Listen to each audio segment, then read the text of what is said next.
Today we will talk about the mechanism that causes fundamental particles to have mass. If the electron had a different mass, then the orbitals inside atoms would be a different size, and the world would be a very different place. Let's begin by talking about the thing that physicists call a field.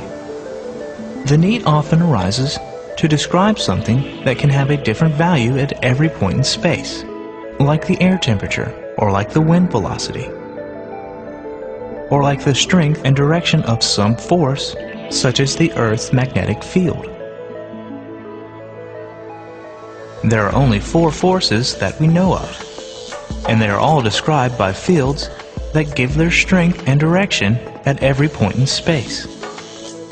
But take note that a force field is something real.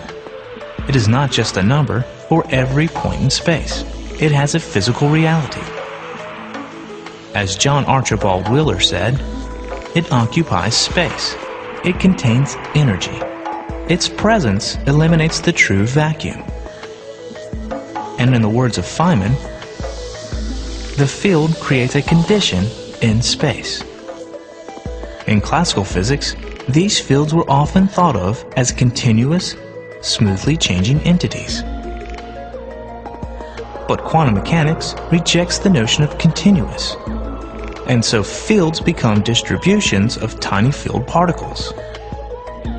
And the strength of the field at any given point was nothing but the density or the quantity of field particles at that point.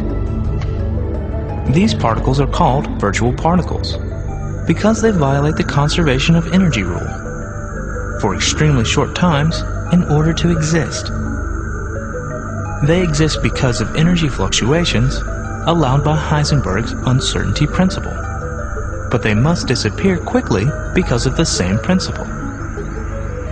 In force fields, like electric or magnetic fields, these field particles are called gauge bosons. They are the physical reality that occupies space as described by Wheeler. And while gauge bosons exist as virtual particles when generated in violation of conservation laws, they can exist as real particles too, if they are given enough energy to satisfy the conservation accounting. Most fields in science are generated by some source. An electric field is generated by an electric charge. Take away the source, and the value of the field goes to 0. And Feynman's condition in space disappears. But the Higgs field is different in this respect. It still has a value, a physical reality, at every point in space, even without a source to generate it. So there really is no empty space anywhere. The entire cosmos is saturated with Higgs field all the time, everywhere. And because of quantum mechanics, this means there has to be a field particle. Enter the Higgs boson.